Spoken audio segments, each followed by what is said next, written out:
हरे कृष्ण प्यारे भक्तों, आपको मेरा प्यार भरा राधे राधे। आज हम स्तनपान करेंगे दशा माता की अत्यंत पुण्य प्रदायनी कथाएं। उम्मीद करती हूँ कि आपने चैनल को सब्सक्राइब कर लिया होगा। यदि नहीं किया है तो चैनल को सब्सक्राइब कर बेल आइकन को जरूर दबा लीजिएगा, ताकि आगे आने वाली वीडियो के नोटिफिकेशन आप तक टाइम पर पहुँचते रहें। आइए प्रेम पूर्वक श्रद्धापूर्वक कथा स्तनपान करते हैं। एक समय की बात है, एक राजा था। एक बार राजा अपने बाल कटवाने के लिए एक नाई को बुलाता है। जब नाई उनके बाल काटने आया तो उसने राजा को बताया कि एक बहुत ही सुंदर कन्या है। उस कन्या को दशा माता का इष्ट था। वह पीपल की प्रतिदिन पूजा करती, दशा माता की कहानियाँ सुनती थी। दशा माता ने सोचा कि मेरा नियम रखने वाले की शादी अच्छी जगह होनी चाहिए। तो फिर राजा ने नाई से कहा कि ऐसी सुंदर कन्या से मैं शादी कर लूँ। राजा ने उस कन्या से शादी कर ली। शादी करके महल में आए। राजा के एक रानी पहले से थी। उस रानी ने सोचा कि इतनी सुंदर दूसरी रानी आ जाएगी तो मेरा रुतबा और आदर कम हो जाएगा। यह सोचकर बड़ी रानी काले हाथ करके आई और नई रानी के मुंह पर लगा दिए। राजा ने जब नई रानी का चेहरा देखा तो बहुत दुखी हुए कि नाई ने हमारे साथ धोखा किया है। ऐसे काले मुंह वाली गिलहरी जैसी शक्ल वाली लड़की से मेरी शादी करा दी। राजा ने नई रानी को अलग कक्ष में रख दिया। उससे बातचीत भी नहीं करते थे और उसकी तरफ देखते भी नहीं थे। राजा के ऐसे व्यवहार से छोटी रानी बहुत दुखी हो गई। उसको समझ नहीं आ रहा था कि वो क्या करे, कैसे राजा को समझाए। फिर कुछ समय पश्चात उसने अपने पीहर खबर भेजी कि मेरे 4 रंग की पोशाक, वैसी ही चौपड़ और झूले की रस्सी भेजना। उसके लाल, हरी, केसरिया और गुलाबी चारों रंग की पोशाक, चौपड़ और झूले की डोरी आ गई। फिर उसके बाद उसने दासियों से मालूम करवाया कि राजा आज घूमने के लिए कौन से बाग में जाएंगे। उसको पता चला कि राजा आज गुलाब बाग में घूमने जाएंगे। उसने गुलाबी रंग की पोशाक पहन ली, 16 श्रृंगार करा और अच्छे अच्छे जेवर पहन लिए। और फिर वह गुलाबी चौपड़ और गुलाबी रस्सी लेकर गुलाब बाग में राजा के आने से पहले ही पहुंच गई। बाग में पहुंचकर उसने गुलाबी चौपड़ बिछा दी और पास में ही झूला डालकर झूलने लगी। राजा बाग में घूमने आए तो उन्होंने उसे देखा और सोचने लगे कि कितनी सुंदर राजकुमारी झूल रही है। रानी ने पूछा, चौपड़ खेले? राजा ने हामी भरी। दोनों चौपड़ खेले, बातें करी। फिर राजा वहाँ से चले गए। राजमहल जाते समय राजा मन ही मन विचार करने लगे कि ऐसी सुंदर कन्या तो अपने महल में होनी चाहिए। राजा के महल में आने से पहले ही छोटी रानी दासियों की मदद से राजमहल आ जाती है। अब दूसरे दिन रानी ने पता कराया कि राजा कौन से वाले बाग में जाएंगे। रानी को पता चला कि राजा हरियाली बाग में जाएंगे। उस दिन रानी हरी पोशाक पहनकर और 16 श्रृंगार करके हरी चौपड़, हरी रस्सी लेकर दासियों को साथ में लेकर बाग पहुंच गई। चौपड़ बिछाया, झूला लगवाया और झूलने लगी। राजा के आने पर दूसरे दिन भी वह पूछती है, चौपड़ खेले? राजा कहते हैं, खेलते हैं। तीसरे दिन वह लाल बाग में गई, लाल पोशाक पहनी, लाल चौपड़ ली और लाल रस्सी लेकर गई। और फिर चौथे दिन केसरिया पोशाक पहनकर केसरिया चौपड़ और रस्सी लेकर केसरिया बाग में गई। राजा उस पर बहुत मोहित हो गए, पर राजकुमारी को तो मालूम था तो वो शर्माती नहीं थी। अगली रात रानी ने चारों पोशाकें, रस्सी और चौपड़ सब रानी के कक्ष के बाहर बरामदे में रख दिए और उंगली के चीरा लगाकर हाय हाय करने लगी। राजा को तो पहले से ही नींद नहीं आ रही थी और वह हाय हाय कर रही थी तो उन्हें तो बहुत गुस्सा आया और वो बोले कि आज इस काले मुंह वाली को तलवार से मार डालूं, इसका किस्सा ही खत्म कर देता हूँ। गुस्से में भरे हुए राजा उसके कक्ष की तरफ गए। उसके कक्ष के बाहर राजा क्या देखते हैं कि चारों रंग की पोशाक, चौपड़ और रस्सी पड़ी है। राजा यह सब वहाँ देखकर सोचने लगे, यह सब तो उस राजकुमारी के हैं। वो सोचने लगे कि ये सब यहाँ कैसे आ गए? जब राजा कक्ष के भीतर पहुँचे तो उन्हें रानी को देखकर बहुत आश्चर्य होता है। राजा रानी से कहते हैं कि आप यहाँ? रानी कहती है हाँ। फिर राजा कहते हैं कि रानी, आपने हमें धोखा दिया है। रानी कहती है मैंने आपको धोखा नहीं दिया, आपने मुझे धोखा दिया है। राजा कहते हैं कि तुम्हारे चेहरे पर गिलहरी की तरह काली लकीरें थी, वो कहाँ गई? रानी कहती हैं कि वो तो आपकी बड़ी रानी ने मुझे प्यार करते समय लगा दी थी। उसको लगा होगा कि मेरे आने से आप उसको कमानेती कर दोगे। छोटी रानी फिर बोलती हैं कि मेरे तो दशा माता का इष्ट है, जो दशा माता ने मेरी लाज रखी, वरना मुझे तो मरना पड़ता। राजा कहते हैं रानी, आप पूरी बात पहले ही बता देते तो आपको और हमको इतना दुख नहीं झेलना पड़ता। उसके बाद राजा ने बड़ी रानी को कमानेती कर दिया और छोटी रानी के साथ सुखपूर्वक रहने लगे। हे दशा माता, जिस प्रकार आपने छोटी रानी पर कृपा की, वैसे ही अपने सब भक्तों पर कृपा बनाए रखना। अब सुनते हैं दूसरी कहानी। एक समय की बात है, एक ब्राह्मण ब्राह्मणी होते हैं। उनकी कोई संतान नहीं होती है। ब्राह्मणी होली के बाद से 10 दिनों तक दशा माता की कहानियाँ सुनती थी और 10वें दिन दशा माता की पूजा करती थी। दशा माता की कृपा से उसके एक लड़की हुई। कुछ समय पश्चात ब्राह्मणी मर गई। ब्राह्मण बस्ती में भिक्षा मांगने जाता था। वह अपनी बेटी को बोलकर जाया करता था कि खिचड़ी बना लेना, सब्जी बना लेना। उनके घर के सामने एक कुम्हारिन रहती थी। कुम्हारिन ने सोचा कि इस ब्राह्मण के पत्नी नहीं है तो मैं इससे शादी कर लूं। इसलिए कुम्हारिन क्या करती थी कि ब्राह्मण की बेटी सब्जी खिचड़ी जो बनाया करती थी, उसमें कुम्हारिन कंकर डालकर चली जाया करती थी। ब्राह्मण जब भोजन करने बैठता तो उसके मुंह में कंकर आते। वह अपनी बेटी को बोलता कि बेटी, अच्छी तरह से साफ नहीं करती क्या? मुंह में कंकर आते हैं। उसकी बेटी बोलती है पिताजी, मैं तो अच्छी तरह से साफ करके ही बनाती हूँ। एक दिन जब ब्राह्मण के घर भोजन बन रहा था तो वह दरवाजे के पीछे छिप गया। वह क्या देखता है कि उसके घर खाना बनने के बाद कुम्हारिन आई और खिचड़ी में कंकर डालकर जाने लगी। वह जैसे ही जाने लगी, ब्राह्मण ने उसका हाथ पकड़ लिया और उससे पूछा कि तू प्रतिदिन हमारे भोजन में कंकर क्यों डालती है? कुम्हारिन बोलती है कि मैं तुमसे शादी करना चाहती हूँ। ब्राह्मण कहता है कि मैं तो ब्राह्मण हूँ और तू कुम्हारिन है, शादी कैसे हो सकती है? यह शादी नहीं हो सकती। परंतु कुम्हारिन तो जबरदस्ती ब्राह्मण के घर आकर रहने लग गई। कुम्हारिन के एक काणी लड़की थी। ब्राह्मण की लड़की को कुम्हारिन खाने को पूरा नहीं देती थी, उसको मारती थी और उससे बहुत काम करवाती और बोलती थी कि सारे दिन बैठी रहती है, कुछ काम कर। और वह ब्राह्मण की लड़की को पास पड़ोस के गाय भैंस को जंगल में चराने भेज दिया करती थी। कुम्हारिन गोबर की रोटी बनाकर उस पर थोड़ा सा आटा लगा देती और ये रोटी ब्राह्मण की लड़की को खाने के लिए देती थी, तो फिर वह लड़की नहीं खाती थी और भूखे मरती थी। वह लड़की दशा माता की दी हुई थी। तो एक दिन जब उधर से दशा माता पधारे तो उन्होंने उसकी ऐसी हालत देखी तो उन्हें उस पर बहुत दया आ गई। उन्होंने उसे एक डंडा दिया और बोले कि ये गाय के सींग पे मारना, तेरे खाना और पानी दोनों आ जाएंगे। ब्राह्मण की लड़की प्रतिदिन जंगल में जाती और फिर खाना खा लेती और पानी पी लेती। इस प्रकार से करते करते ब्राह्मण की लड़की की हालत वापस सुधर गई। ब्राह्मण की लड़की की सुधरी हुई हालत देखकर कुम्हारिन को बहुत मिर्ची लगी। एक दिन सौतेली माँ ने अपनी कानी बेटी को भी उसके साथ जंगल भेजा। सौतेली माँ ने कानी को बोला कि तू देख कर आना कि इसको कौन खाना खिलाता है जो इसकी हालत इतनी अच्छी हो गई है। जंगल में कानी बेटी ने सब देख लिया। कानी बेटी आकर बताती है, माँ, इसके पास एक डंडा है, उसको गाय के एक सींग पर मारती है तो खाना आ जाता है, दूसरे सींग पर मारती है तो पानी आ जाता है।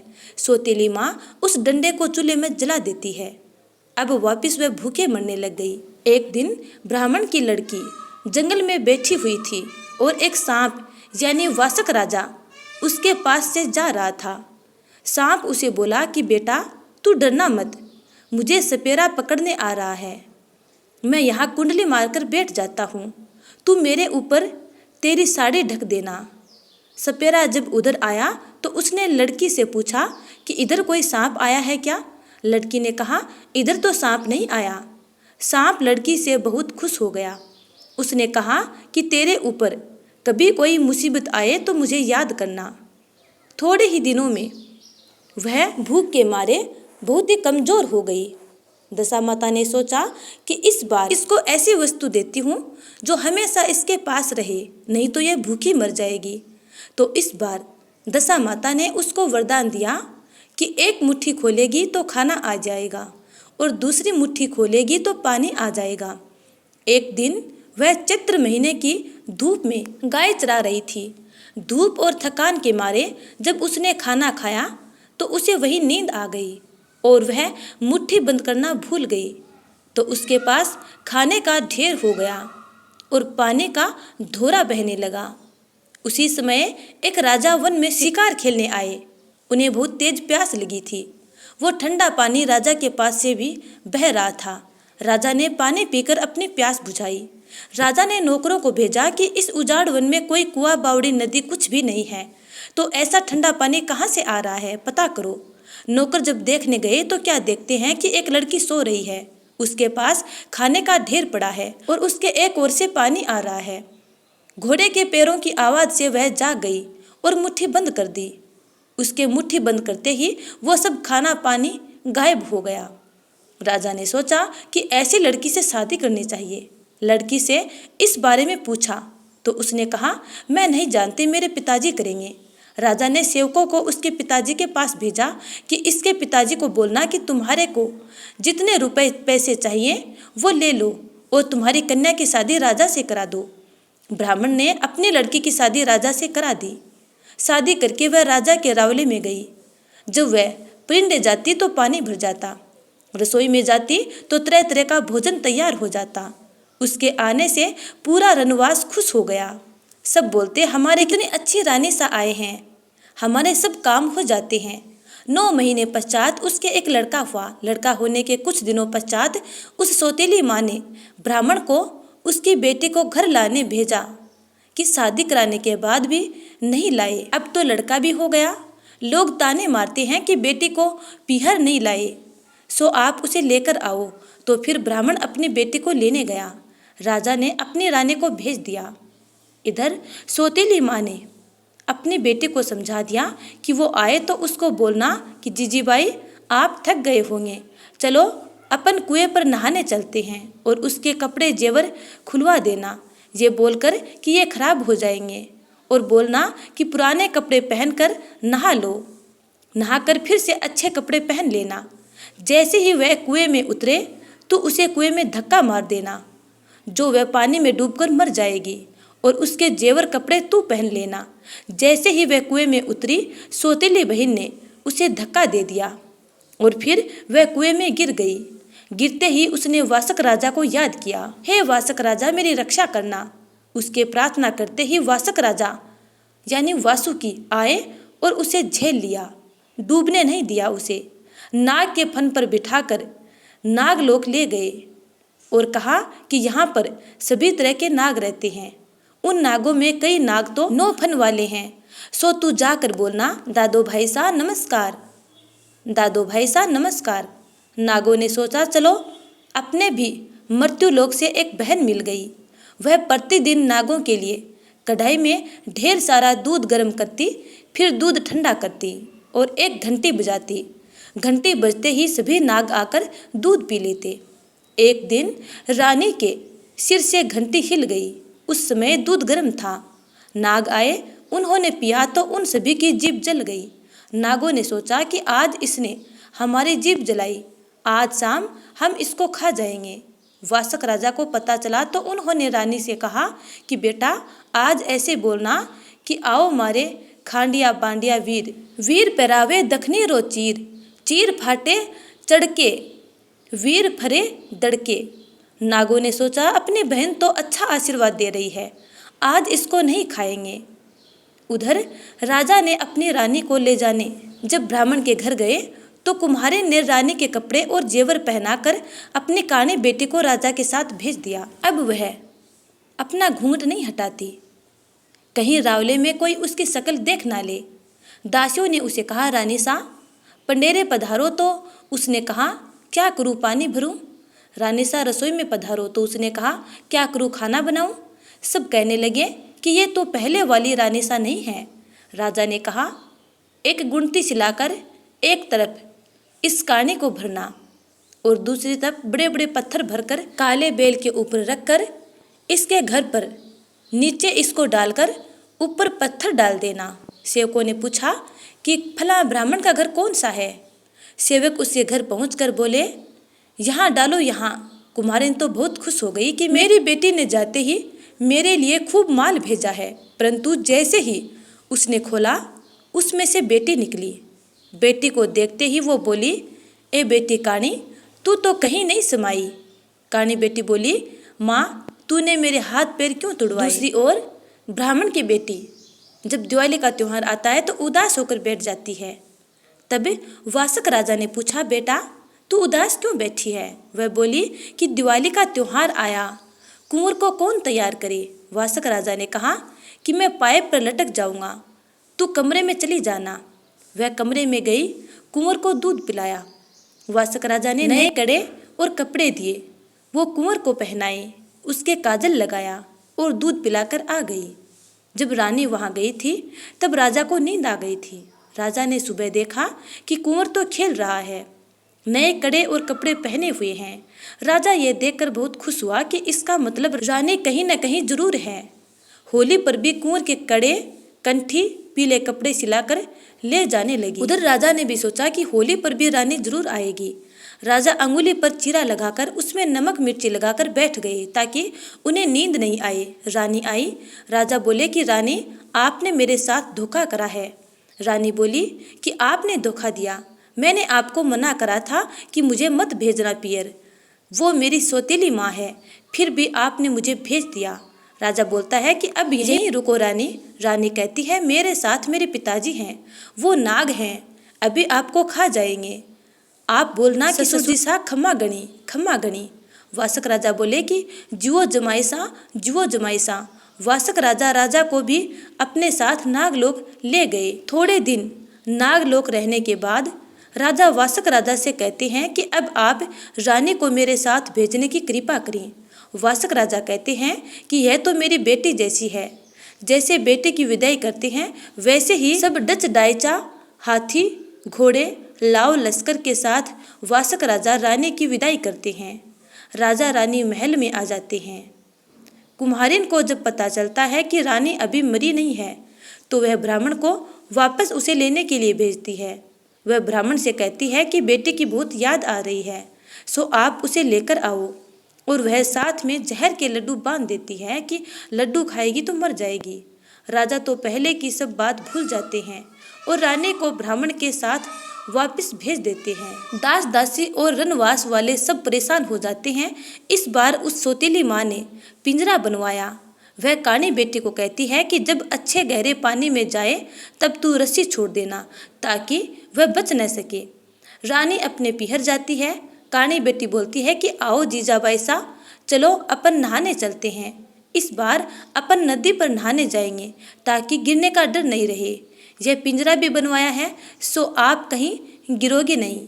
जेवर और पुराने कपड़े उतार दो और ये पुराने कपड़े पहन लो। जब थोड़ी दूर पिंजरा गया तो कानी ने यह कहकर रस्सी छोड़ दी कि यहाँ पानी अच्छा गहरा है। रानी के तो दशा माता इष्ट था, जो लकड़ी का पिंजरा था, जो वह सोने का हो गया। अब वो पिंजरा बहता बहता बहुत दूर तक चला गया। एक शहर आया, वहाँ नदी के पास ही राजा का महल था। वह राजा नदी की तरफ ही देख रहा था। उसने कीरों को बोला कि वो नदी में कुछ चमकीला बह रहा है, उसे निकाल कर लाओ। उसके अंदर जो है वो मेरा है, बाहर वाला तुम्हारा है, वो लेकर आओ। उस राजा ने अपनी रानी से कहा कि मेरे बहन लाया हूँ। उसके तो दशा माता का वरदान था। तो उस राजा के भी वह जब रसोई में जाती है तो खाना बन जाता है और परिंदे में जाती है तो पानी भर जाता है। सब रनवास वाले तो बहुत खुश हो गए कि राजा के बहन तो अच्छी आई है, कुछ काम ही नहीं करना पड़ता। उधर वो राजा रानी को लेने गए तो कुम्हारी ने वापस अपने कानी बेटी के कपड़े व जेवर पहनाकर उसे भेज दिया। अब वह कानी बेटी बोलती नहीं थी तो राजा ने सोचा कि रानी नाराज हो गई होगी। राजा ने जब उसकी शक्ल देखी तो बोला कि यह तो कानी कुम्हारिन है। राजा ने वापस गुणती मंगवा कर भेज दिया और सेवकों को बोला कि इस बार इतने बड़े पत्थर इस पर पटकना कि यह जीवित ही न बचे। फिर कानी कुम्हारिन को नीचे डालकर ऊपर बड़े पत्थर डाले। कानी कहती है, ए माँ, तुझे धन भाता है, पर मेरी क्यों हड्डियाँ तुड़वाती है। कुम्हारिन बोलती है, बेटी कानी, तू कहीं न समानी। राजा ने सोचा कि रानी तो अब जीवित नहीं होगी, तो उसने संन्यास ले लिया। राजा अपने शहर से निकल गए। वो अलग अलग जगह जाते हैं, सबके दुख सुख की बात सुनते और समाधान करते। एक दिन घूमते फिरते राजा उसी शहर में पहुँचे जहाँ रानी रहा करती थी। राजा एक आश्रम में बैठ गए और जो भी दुखी लोग उनके पास आते उनके दुखों का समाधान निकालते। सब लोग कहते कि कितने अच्छे साधु बाबा हमारे शहर में आए हैं। सब लोग अपना दुख लेकर आश्रम में जाने लगे। उस शहर के राजा के कानों तक भी यह बात पहुंची। राजा भी आश्रम में गए, अपनी बहन को भी जबरदस्ती ले गए। रानी ने मना कर दिया, मुझे कुछ नहीं बताना।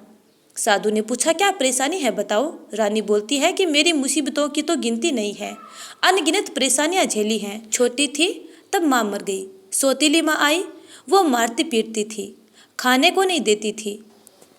मेरे पिताजी ने मेरी शादी राजा से करा दी। रानी पूरी बात बताने लगी, बताते बताते रोने लग गई। साधु ने कहा, वाह, बस अब मैं समझ गया।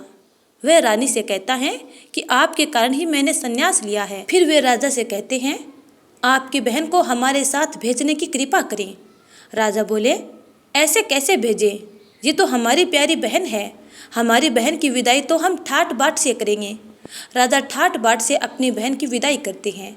राजा रानी अपने महल में आते हैं और सुखपूर्वक अपना जीवन व्यतीत करते हैं। और पृथ्वी पर अपना ठाट बाट से जीवन व्यतीत करने के बाद अंत में स्वर्ग को प्राप्त होते हैं। अब सुनते हैं तीसरी कहानी। एक समय की बात है, एक सेठ सेठानी थे। सेठानी बहुत नियम धर्म वाली थी। वह होली के दिनों में प्रतिदिन दशा माता, गणपति, सूर्य नारायण, पथवारी माता और तुलसी माता की कहानी कहा करती थी। उनके घर में एक आंवले का पेड़ था। वह प्रतिदिन ब्राह्मण को एक आंवला दक्षिणा में देती थी और आराम से रहा करती थी। एक दिन क्या हुआ कि पड़ोसन सेठानी जी की बहू को कहने लगी कि सेठानी जी प्रतिदिन एक आंवला दे देती है, तुम्हारे भी तो बच्चे हैं, प्रतिदिन ना देकर और एक दिन छोड़कर एक दिन दे दे तो भी कोई बात नहीं है। बहू ने सेठानी से कहा कि आप जो प्रतिदिन आंवला देते हो वो एक दिन छोड़कर एक दिन दिया करो। सासू जी बोले कि हाँ बहू, तुम कहोगी वैसा ही करेंगे। सेठानी ने यह बात सेठ जी को बताई कि बहू एक दिन छोड़कर एक दिन आंवला देने को कह रही है। अपने भी बच्चे हैं। बहू के मन में यह बात आ गई है, अब अपन यहाँ से कहीं दूसरी जगह चले। फिर सेठ सेठानी दोनों आधी रात में घर छोड़कर निकल गए। दोनों उजाड़ वन में चले गए। आगे एक छोटा सा मंदिर आया, उस मंदिर में दोनों ठहर गए। रात को सेठानी दशा माता जी से प्रार्थना करने लगी कि कल आंवला कहाँ से दूंगी, कैसे मेरा नियम पूरा होगा। उसकी करुणा भरी आवाज़ दशा माता ने सुन ली। उनके वहाँ रातों रात आंवले का पेड़ उग गया। सुबह उठकर जब सेठानी ने आंवले का पेड़ देखा तो वह बहुत खुश हो गई। वह मन ही मन सोचने लगी कि दशा माता जी ने मेरी सुन ली, दशा माता जी की कृपा से मेरा नियम पूरा हो जाएगा। सेठानी ने सुबह नहा धोकर दशा माता की, गणेश जी की सभी कहानियाँ कही। दशा माता जी की कृपा से एक ब्राह्मण भी आ गया। उसको सेठानी ने दक्षिणा में आंवला दे दिया। फिर आगे भी प्रतिदिन सेठानी अपने नियम अनुसार एक आंवला ब्राह्मण को देने लगी। सेठानी के तो आंवला बहुत फैल गया। अब तो सेठानी प्रतिदिन एक की जगह 5-5 आंवले देने लगी और सेठ सेठानी के खूब धन हो गया। सेठानी बोलती है, अपन प्रसादी करते हैं और एक एक आंवला सबको दक्षिणा में देते हैं। आसपास के सब गांवों में खबर पहुंचाई कि वहाँ प्रसादी है और एक एक सोने का आंवला प्रसादी में देंगे। उधर सेठ सेठानी के घर छोड़कर जाने के बाद से ही उसके बेटे बहू के घर में खाने की खूब कमी हो गई और उनके भूखे मरने की नौबत आ गई। जब बहू पानी भरने गई तब उसको भी पता चला कि कोई प्रसादी कर रहा है और सोने का आंवला दक्षिणा में मिलेगा। वह अपने पति को बोलती है, अपन भी भूखे रहते हैं। मैं जब पानी भरने गई तो मुझे पता चला कि कोई प्रसादी कर रहा है, दक्षिणा में आंवला भी मिलेगा, अपन भी प्रसादी लेने चलते हैं। उसका पति बोलता है, तेरे पीछे चलकर सब कुछ खोया है मैंने। एक समय था जब अपने घर से भी एक आंवला दक्षिणा में जाता था, अब दूसरों के यहाँ आंवला लेने जाएगी क्या? सेठ सेठानी के बेटा बहू तो वहाँ गए। सेठ सेठानी ने उन्हें पहचान लिया और आपस में बातें करने लगे। अपन तो इनके लिए खूब सारा छोड़ कर आए थे, इनकी ऐसी हालत कैसे हो गई? सेठ सेठानी ने बेटा बहू को और सभी आए लोगों को दक्षिणा देने के लिए बिठा दिया। बहू ने अपने पति से कहा कि थोड़े आंवले आप अपने पास रख लेना। बेटा उसको फटकारता है और बोलता है कि पहले तेरे चाले लगा वही बहुत है, अब मैं तेरे बहकावे में आने वाला नहीं हूँ, तू चुपचाप बैठ जा और सबको दक्षिणा दे। जब सभी आए हुए मेहमान भोजन कर चुके तो सेठ सेठानी बोले कि अब अपन चारों भी जीम लेते हैं। सेठ सेठानी ने नीम के पत्तों की चटनी भी बनाई होती है। सेठानी सबके पातल परोसती है और नीम के पत्तों की चटनी भी परोसती है और बोलती है कि हमारे नियम है कि हम पहले चटनी खाते हैं। बेटा बहू थोड़ी थोड़ी चटनी ही चाट रहे थे तो फिर सेठानी बोली, क्या हो गया, ऐसे चाट क्यों रहे हो, आराम से खाओ चटनी। बेटा बहू कहते हैं, कड़वी लग रही है चटनी। सेठानी बोलती है कि तुमको माँ बाप ही ऐसे ही कड़वे लगते हैं। सेठानी के ऐसा बोलने पर बेटा बहू बहुत शर्मा गए। सेठानी बोलती है कि हम तो सब कुछ तुम्हारे लिए छोड़ कर आए, तुम्हारी ऐसी हालत कैसे हो गई? उसके बाद बेटा बहू उनके पैर पड़े और बोले कि आप दोनों वापस घर चलो। सेठानी बोली कि अब हम तो नहीं आए वापस, तुम्हारे भी बाल बच्चे हैं, तुम लोग आराम से रहो। बेटा बहू नहीं मानते हैं और फिर बोलते हैं कि आपका घर है वो, आपको तो आना ही पड़ेगा। माँ बाप को दया आ जाती है। बहू कहती हैं कि भले ही आप एक की बजाय 5 आंवले दक्षिणा में देना, पर आप हमारे साथ वापस चलो। तो माता पिता अपने बेटे और बहू के साथ अपने घर वापस चले जाते हैं और दशा माता की कृपा से उनका घर पुनः सुख समृद्धि से संपन्न, ऐश्वर्यमान और खुशियों से भर जाता है। हे दशा माता, जिस प्रकार आपने सेठ सेठानी की मन इच्छा पूर्ण की, वैसे ही अपने सब प्यारे भक्तों की मंगल कामनाएं पूर्ण करना। जय दशा माता।